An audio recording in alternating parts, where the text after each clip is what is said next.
Good evening. Good evening. Welcome to another edition of the Daily Deuce, the Standard Time edition. I'm Gary Graves, just outside Louisville, Kentucky, and back home in Maryland is my good friend and esteemed colleague, John Webster. John, what's going on?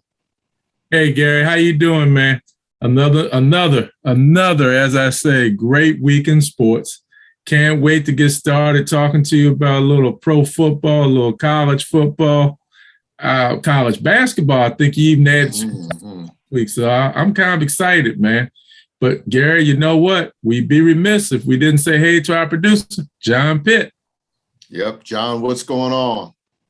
I don't know about another great weekend in sports, but it was. I see the definition now of any given Sunday. Unbelievable in the NFL. Yeah, that's a great lead in too, because yesterday.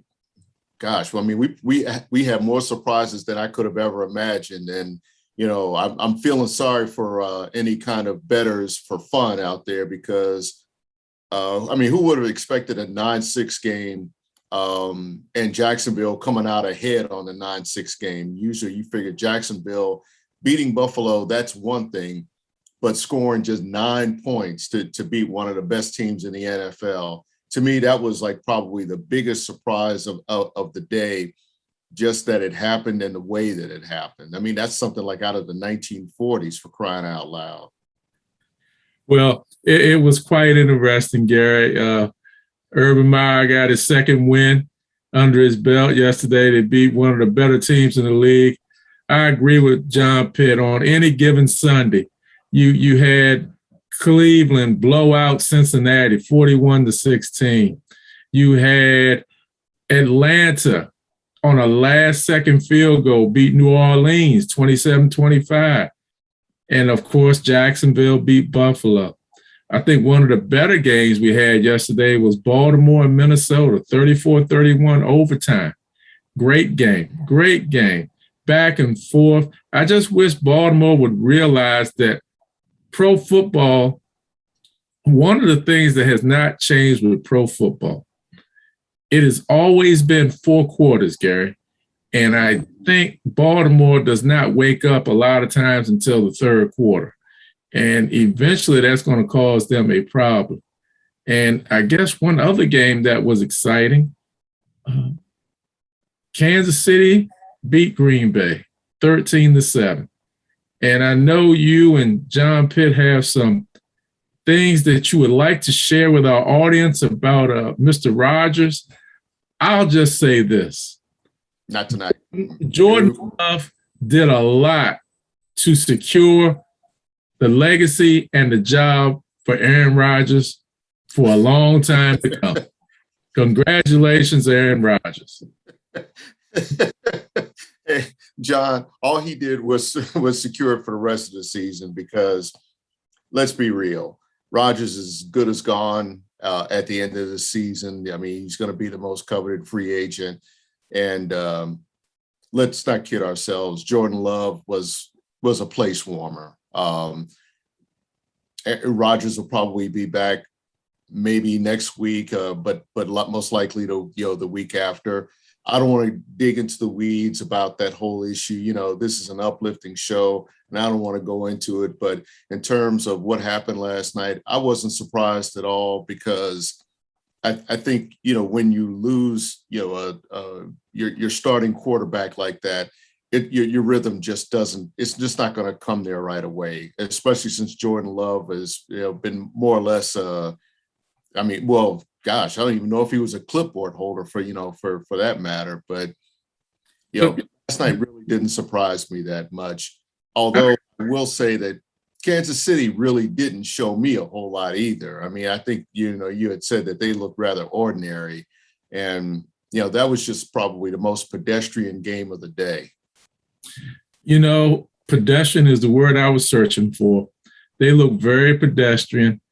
I think let me just say this about Green Bay. I realize Aaron Rodgers is out of there, but they really do not have an answer for when he leaves. I really don't think it's Jordan Love. I really don't. When Brett Favre left, we had a good idea that Aaron Rodgers was the successor and he could hold his own. They really have a problem up there, Gary. They don't have anybody. And he clears on the 13th. He will play next Sunday. He has to play because they are going to struggle if he's not behind center. I can't put it any other way. They are going to struggle. Yeah, there's no doubt. You know, in fact, when you mention about transitions, I mean, when I think about when Brett Favre left there, he probably hung on maybe a season or two too long. And when Aaron Rodgers stepped in there, that was a transition too. And there was a big question about whether he was going to be able to handle it. And the thinking then, as now, is did Favre hold on so long that he didn't give Rodgers a chance? That Rodgers was kind of thrown in there, and I think you're seeing almost the same thing with Jordan Love. Last night was I think was worse because that was definitely an emergency situation as opposed to say a seamless transition. During training camp, he's been given the keys to the offense and that kind of thing, but. Yeah, his throws were off. I mean, they looked Billy Kilmer-ish several times there. to go back, going back in the past. yeah, but you know what I'm talking about. Yeah. Wild and wobbly. Yeah. But losing him, so many things were out of sync with Green Bay. I mean, Mason Crosby misses a field goal. He didn't get a good set on that first one. That one could have, making that one could have made a difference. Special teams killed him. Special teams dug the hole, and that offense, the way that it was running, it just wasn't gonna bail it out. And I remember thinking, this is the kind of game you just try to get through it as best as possible without any kind of injuries, and don't go out there and get the brakes beat off of you. That didn't happen, and we'll wait and see what happens if Rodgers comes back this week. Yeah. And you brought it up. Kansas City is looking very ordinary. I mean, 13 points, 13-7 win. Patrick Mahomes throws for 140 yards, maybe 150 yards. That's what he throws for in a quarter or a half. Yeah. It's something is not clicking in Kansas City. I don't know what it is, but that offense is just not what it used to be. I know a lot of these defenses have made some adjustments. They're dropping their safeties back further. They're giving him a lot of underneath stuff. And the thing, I guess, would be, can he be patient enough to nickel and dime his way down the field? But they still just they don't look anything like the Kansas City the last 3 years, Gary. They do not. No. And you're right. It's like, it's inevitable when you win a Super Bowl, teams figure you out the next year. I mean, you see it happening to an extent with Tampa Bay, even though they're 6-2. I mean, they're better this year, at this point this year than they were last year, but they don't look they don't look unbeatable like they did down the stretch. But I still think at the end of the day, they're probably going to be the division champs because speaking of upsets, I mean, the Atlanta Falcons, beat the Saints yesterday. And I don't know whether I'm more surprised at the Saints or at the Falcons, because the Falcons, I mean, they took it to them in New Orleans. That was probably the most surprising aspect. And I'm thinking, everything that happened yesterday, I'm telling you, I am blaming it on the time change. It's like John Pitt said, on any given Sunday. And yesterday was any given Sunday. It was unbelievable. Yeah. Well, let's go back to Baltimore for a second. And you were talking about the 4 quarters. It's something about that team. I mean, to their credit, they figure it out in time, and they just started nickel and diming and getting back in the game. They didn't panic. And I mean, again, to their credit, but for crying out loud, please, somebody's got to do something. But that defense has to realize there are 2 quarters, and it's the middle quarters where I have the most concern for them, because Lamar Jackson can get them a lead. I mean, they got something out of Le'Veon Bell yesterday, but the the defense is just taking way too many plays and way too many quarters off. I mean, fortunately, they figured it out in time and, and got the win on the most reliable foot in NFL history. But, it's just like if you're a Ravens fan right now, you're going and just like wondering, can we just have a normal game for a change? Because I can't think of one game right now that they have won from beginning to end. I mean, where it was thorough, it was complete, they were consistent. And that's the dangerous thing now. They're playing with fire, and the deeper you get into the schedule, when you start facing Pittsburgh and you get that second go around with Cincinnati, which I think is coming up here in a few weeks. I think the Bengals will figure it out. I think the Steelers already know how they want to beat them. And same thing with the Browns. I think they know what they want to do against them. And now Baltimore's just got to figure out something, especially defensively, to give themselves an edge. Let me give you something to chew on, Gary, before we wrap this segment up. The next two games the Ravens have are Miami and Chicago. After that, in no order, they will play Cleveland, Pittsburgh, Cleveland, Cincinnati, LA Rams, Pittsburgh, and I can't remember Green Bay to wrap the season up. That's a rough schedule. Oh, LA Rams. LA Rams, the other game. That's a rough schedule. That is a rough schedule. Yeah. But what do we see from the Rams last night? I mean, the Titans beat them without Derrick Henry and looked pretty daggone good doing it too. So, hey, the thing that I was listening to earlier today, and I think it's something we need to pay attention to. McVay is an absolutely wonderful coach. Too bad he got out of Washington here. That was another one of the coaches that was here in Washington, him and LaFleur. But one of the things that McVay has done this year, since he is more comfortable, I think, with Matt Stafford, he has started passing more. And they used to do a lot of running with play action. And I think they're getting away from it. And you're getting into a game where you want to be in a track meet. Be careful, because in those track meets, sometimes you don't always finish the way you want to finish. They're getting away from what they used to be with the running game to set up the passing game. Yeah. Just looking at a vertical game, so they got to be careful. Yeah. And Stafford, and I'm going to say this, is going to sound crazy, but I've tried to be a fan of Stafford his pretty much his entire career, but he still does that one thing. He still telegraphs a lot of his passes, and those interceptions. I just thought, oh my gosh, he had a Detroit flashback or something. And those things kill you ultimately. That's the thing that worries me. I mean, what you said about that style they're playing, play action and kind of getting away from what they did with pound it and then throw it. They're becoming predictable, and at some point you're going to figure out Matt Stafford. I mean, you're going to figure him out quickly the older he gets because he's set in his ways. He's dug in, and all you've got to do is, like I said, just keep that linebacker maybe a few yards off the line, read his eyes, or a safety or cornerback or something like that. Read his eyes, and you can get a pick like that. Mm-hmm. I agree. I totally agree. All right, stepping down a level.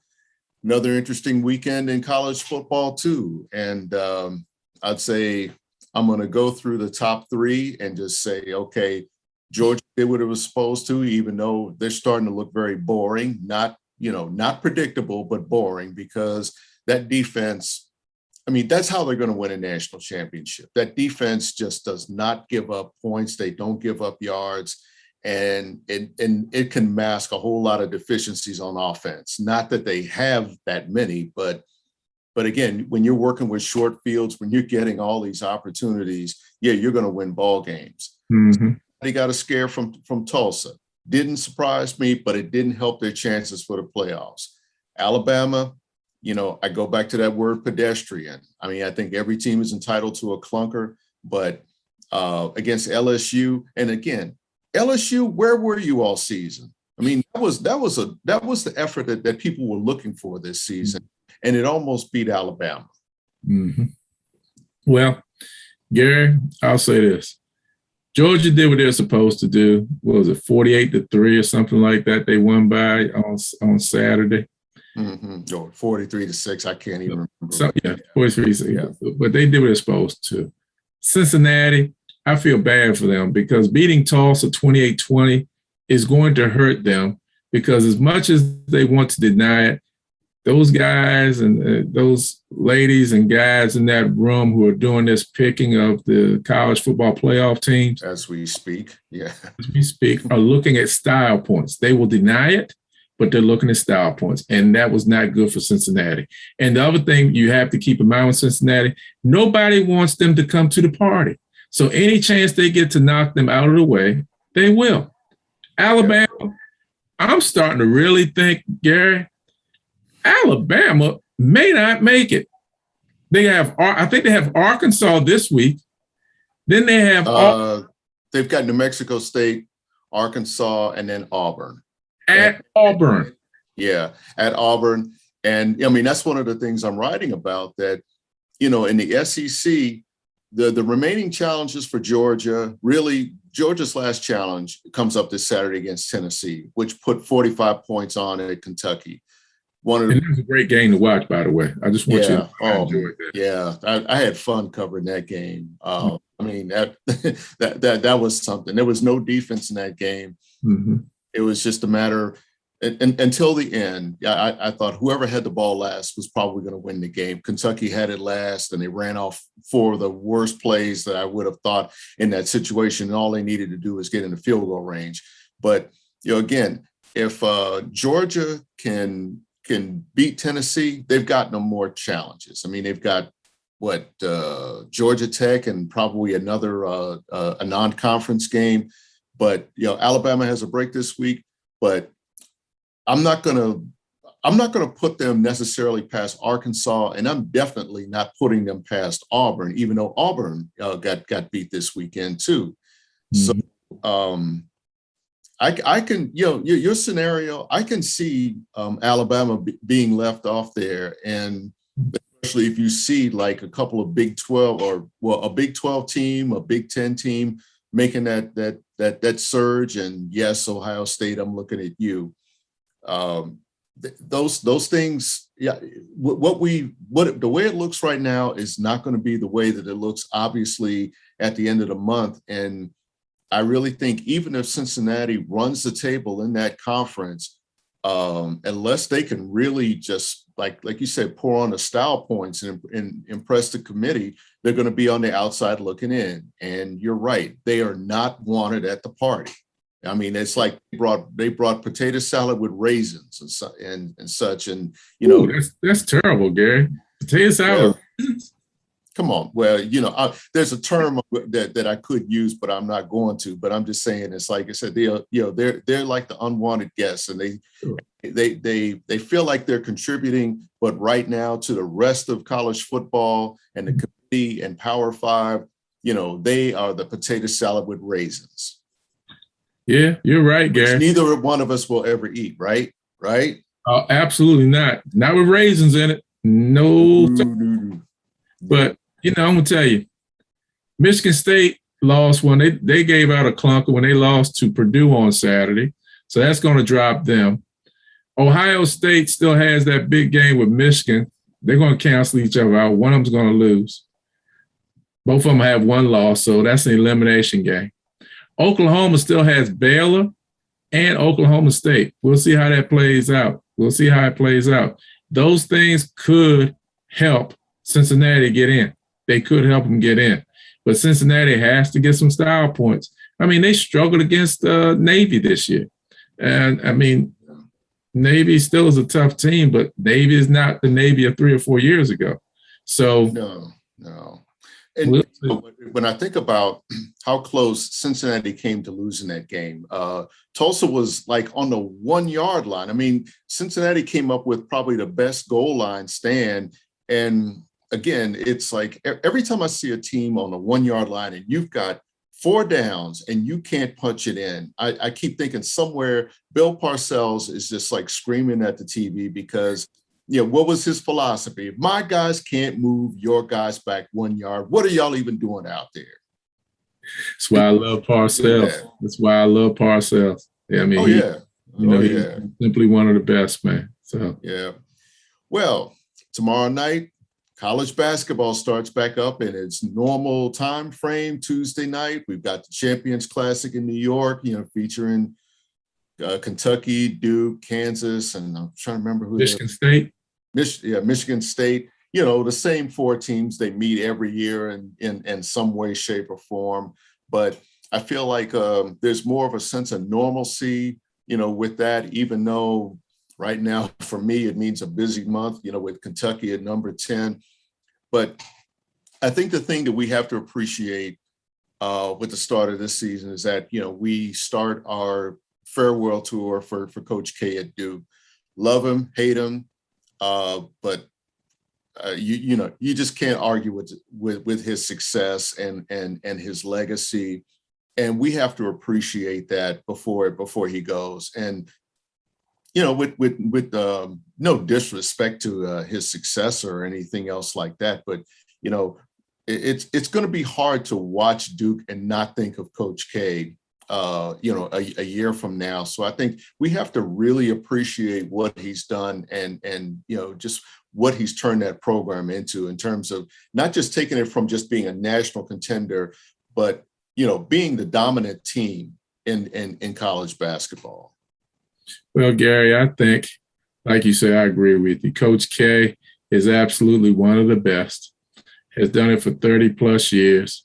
I remember when he first got to Duke and the Duke crazies weren't happy with him. They were ready to run him off.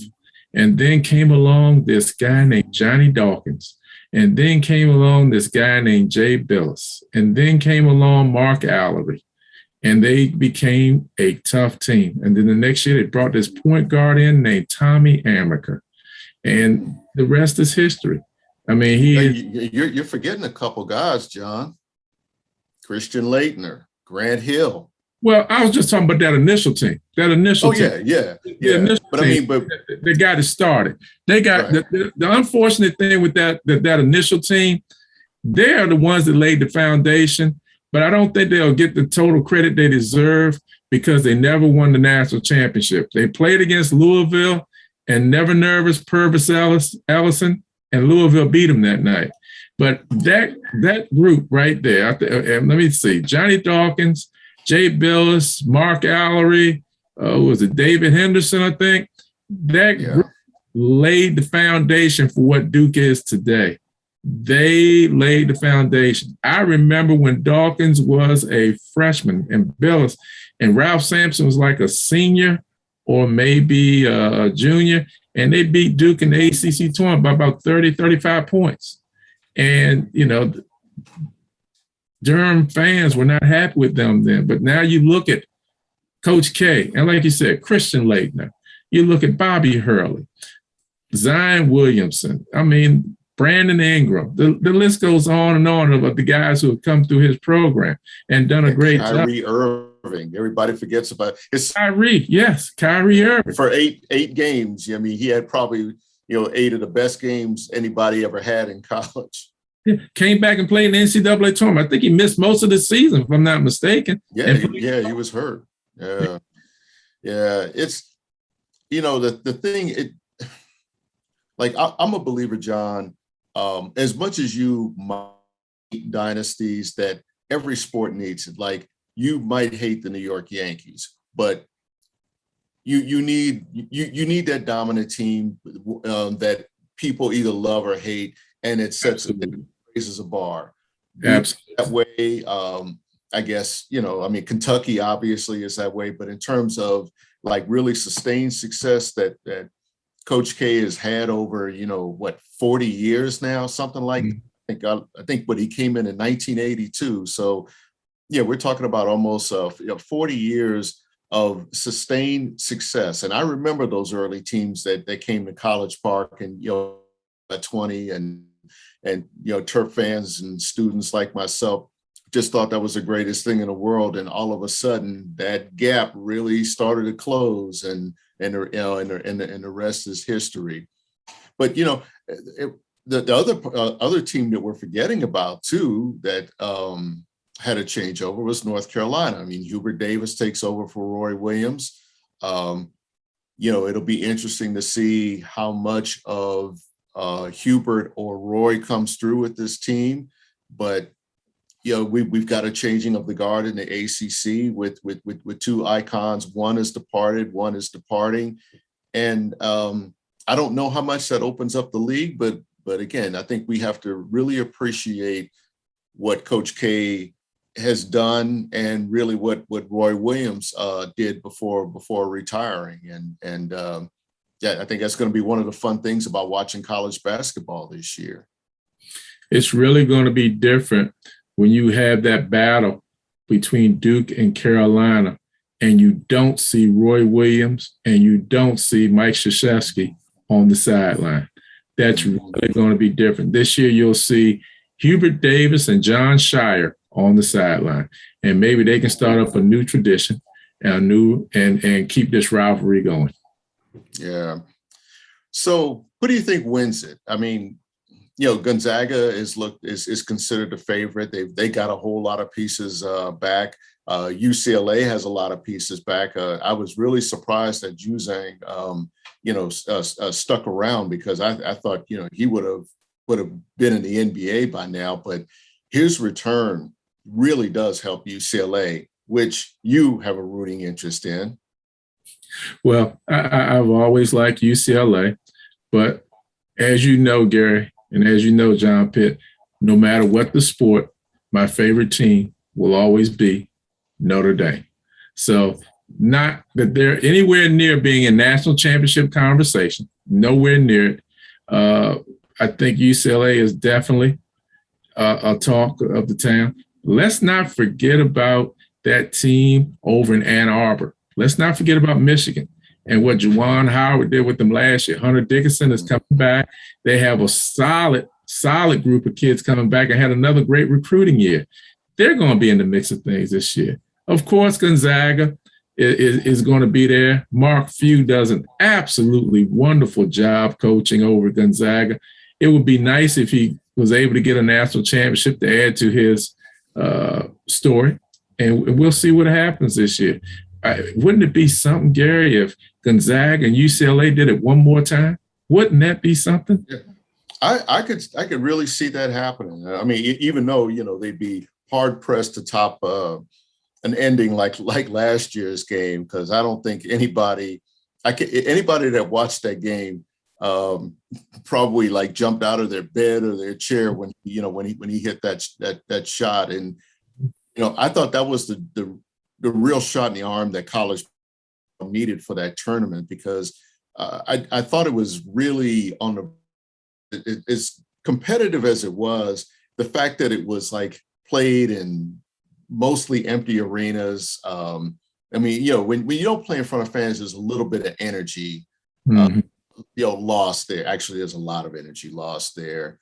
And having covered a couple of games there, last spring, that the games, they were fun, but you needed something to really get juiced up about. And I think that put a little energy into it. Now that the fans are back, it's going to be more like normal. And I think that's when you're going to see how it'll be interesting to see how some of these athletes respond to having fans in there, because I truly believe some teams didn't do as well as they could have last year because they didn't have those home fans behind them. Kentucky.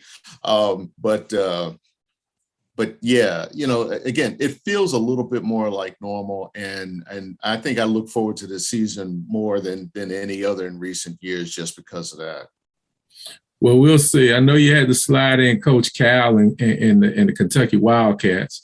We'll see how they do this year. They had a down year last year, Gary. It wasn't a Coach Cal type of season. Everybody's entitled to that. You look at that guy's resume and what he's achieved, it's allowed, and his guys will bounce back this year. I don't know if they'll bounce back to a Final Four or a national championship, but they'll bounce back. Yeah. Well, the interesting thing to watch tomorrow night, John, is how many transfers he's got on that team. I mean, the one and dones, he's got a couple of those. Keep an eye on Ty Washington, but the transfers, they got Oscar Sheboy, rather, from West Virginia, Kellen Grady. I'm trying to think. Xavier Wheeler from Georgia, who is a great point guard in my view. Keep an eye on him. But again, tomorrow night, I don't think, no matter who wins between Kentucky and Duke, I don't think you can really draw any kind of conclusions because it's just one game. I mean, it's to me, it's just like a third exhibition game because it's really not going to have any kind of airing. But it's just good to see teams back out there. Well, as we wrap up, let's tip our caps to the Atlanta Braves for going on the road and shutting out Houston to claim the World Series. It's disappointing for Baker not getting it. It's like I don't feel so bad. I don't feel like it's on him. It's like, again, this is how baseball is this time of year. You just never know what's going to happen. And as good as Houston looked in Game 5, Atlanta was just like ridiculous in Game 6. And I still keep the home run that went out of the ballpark and ended up in some party that was in an apartment or something right outside the stadium. That destiny was just for the Braves this year. I mean, it was just their year, and it reminds me of a little bit of the Nationals when they won a couple years ago. Hey, congratulations to the Atlanta Braves. The better team won. They didn't go the easy route. They had to beat the Dodgers to get there, the defending champions. And they were not one of the better teams throughout the year in the National League. I think they won 88 games this year, and they got hot when it mattered. They got hot in August August, September, when they went 44-22 to finish out the season. Yeah. They played. That's one of the great things about sports, John. You just never know. Yeah. And I wanted Houston to win, which everybody knows, but they didn't pull it out. But I'm happy for the Atlanta Braves. We'll see what happens next year. Dusty Baker did get signed on to a new contract, so let's see what happens next year with him and the Astros. Now, if the Orioles are in the mix next year, Dusty can't get a championship. Let me give you this one, Gary. Let me give you this one, Gary and John Pitt. This is my dream. The Dodgers did not give a qualifying offer today to Clayton Kershaw. My dream is that the Orioles are able to get Clayton Kershaw to be the front part of their rotation for next season. John Pitt, at what point do I snap my fingers to wake up John out of this dream? On that note, I'm going to say thanks a lot for tuning in. I'm so happy that you all joined us. Tell all your friends, tell your colleagues, tell anybody you know about this podcast and support us on YouTube or Facebook. John, another great week of sports. We look forward to even more. I look forward to talking with you and John Pitt, our traffic cop, the heart of this podcast. And we just thank you for everything. We'll see you next week. Hey, thanks again for joining in with us and tuning in. It's been another great week of sports. Thank you, Gary. Thank you, John Pitt. Everybody, be careful, be safe, enjoy sports, and we'll see you next week.